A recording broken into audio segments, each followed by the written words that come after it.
Bismillahirrahmanirrahim. Assalamualaikum warahmatullahi wabarakatuh. Halo rekan-rekan semua, kembali lagi dengan channel Sunogi. Baiklah, di kesempatan kali ini kami kembali akan memberikan berita terbaru terkait dengan untuk pelaksanaan P3K. Oleh karena itu silakan disimak videonya sampai selesai, dan seperti biasa bagi rekan-rekan yang baru pertama kali menemukan channel ini, jangan lupa untuk tekan tombol subscribe-nya dan aktifkan lonceng notifikasinya agar setiap kami ada informasi terbaru seputar P3K, rekan-rekan yang pertama kali mendapatkan notifikasinya. Oke, terima kasih. Di informasi kali ini itu ada dua yang akan kami sampaikan terkait dengan untuk P3K, teman-teman. Dan ini bersumber dari Komisi 2 DPR RI. Di mana berita pertama yaitu dimuat di media gpnn.com dengan judul P3K 2022, kabar gembira dari Komisi 2 DPR untuk guru honorer dan tenaga teknis administrasi. Dan berita ini diposting pada tanggal 28 September 2021. Nah, kita langsung beritanya selengkapnya. Anggota Komisi 2 DPR RI, Hugua, menyampaikan kabar baik untuk guru honorer dan tenaga teknis administrasi terkait seleksi P3K 2022. Menurut Pak Hugua, pemerintah akan memberikan kesempatan kepada guru honorer yang tidak lulus 3 kali tes P3K 2021 untuk kompetisi tahun depan. Maksudnya untuk berkompetisi tahun depan. Sementara untuk honorer, tenaga teknis administrasi juga diberikan kesempatan ikut tes P3K 2022. Pemerintah sudah melunak, ini harus diapresiasi, kata Hugua kepada gpnn.com. Politikus PDIP itu mengaku sempat berdiskusi dengan Menteri Pendayagunaan Aparatur Negara dan Reformasi Menpan RB Cahyokumolo dan PLT Kepala Badan Kepegawaian Negara BKN Pak Bima Arya Wibisana usai rapat kerja Komisi 2 pekan lalu. Dalam diskusi tersebut terungkap bahwa pemerintah akan menempuh kebijakan khusus untuk honorer K2 maupun non-kategori. Dia mencontohkan, untuk guru P3K, jika sebelumnya pemerintah hanya memberikan kesempatan tes sebanyak 3 kali, tetapi tidak lulus, maka guru honorernya dikembalikan kepada Pemda. Nah, tahun depan masih diberikan lagi kesempatan ikut tes P3K 2022. Mantan Bupati Wakatobi II periode itu bahkan menyebut pemerintah melalui Kemendikbudristek akan memberikan fasilitas berupa pendampingan bimbingan belajar lagi. Kemudian, tes P3K Guru 2021 tahap 1 menjadi bahan evaluasi pemerintah dalam menentukan pendampingan bimbel seperti apa nanti. Harapannya agar banyak yang bisa lulus di P3K 2022, terang Pak Hugua. Fasilitas lainnya adalah sertifikat pendidik Serdik, mengingat ada banyak guru honorer di sekolah negeri yang tidak memiliki Serdik. Teknisnya, kata Pak Hugua, akan ditentukan oleh Kemendikbudristek. Tetapi, upaya pemerintah untuk menyelesaikan masalah guru honorer akan dimaksimalkan. Bagaimana dengan tenaga teknis administrasi? Menurut Pak Hugua, pemerintah juga akan memberikan formasi P3K 2022 bagi mereka. Tetapi, lagi-lagi formasinya disesuaikan dengan usulan kebutuhan daerah. Jadi, di sini Pemda kuncinya, ucap Pak Hugua. Menurut dia, memang banyak honorer yang pendidikannya belum D3 atau S1.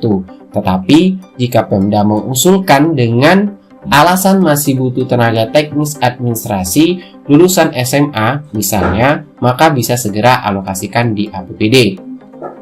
Pak Hugua optimis Menpan RB akan menyetujui bila melihat anggaran gaji P3K aman. Pemda juga tidak bisa 100% membebankan anggaran gaji P3K kepada negara. Kemudian, memang gaji P3K ditanggung DHU melalui transfer daerah, tetapi Pemda juga harus mengalokasikannya di APBD.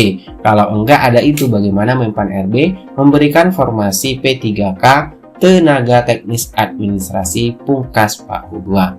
Kemudian, informasi yang kedua, sama masih di media gpnn.com dengan judul Komisi 2 DPR desak Pemda alokasikan anggaran P3K 2022 untuk pengangkatan honorer. Dijelaskan, anggota Komisi 2 DPR RI Pak Hugua mendesak pemerintah daerah Pemda untuk mengalokasikan anggaran P3K 2022 di APBD. Tanpa alokasi anggaran, katanya, kejadian P3K 2021 akan terulang lagi, di mana banyak honorer tidak bisa ikut tes. Kalaupun ikut seleksi, mereka harus menunggu karena formasinya tidak ada. Ini masih pembahasan APBD. Kalau mau masalah honorer K2 maupun non-kategori terselesaikan, Pemda harus mengalokasikannya di APBD, kata Hugua kepada gbnn.com Selasa 28 September 2021. Politikus PDI Perjuangan ini mengingatkan Pemda jika merasa honorer K2 maupun non-kategori telah menjalankan tugas-tugas PNS, maka usulkan formasi P3K 2022 untuk mereka. Tidak sekedar mengusulkan formasi, Hugua meminta Pemda tetapi melakukan penguatan dengan pengalokasian anggaran di APBD.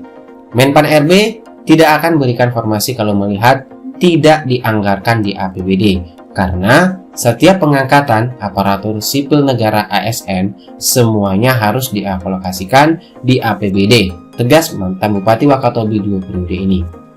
Dia mencontohkan rekrutmen P3K 2021 untuk guru yang targetnya 1 juta tidak tercapai. Begitu juga P3K non-guru yang formasi tenaga teknis administrasi sangat minim. Penyebabnya karena ada banyak daerah yang tidak mengusulkan formasi P3K.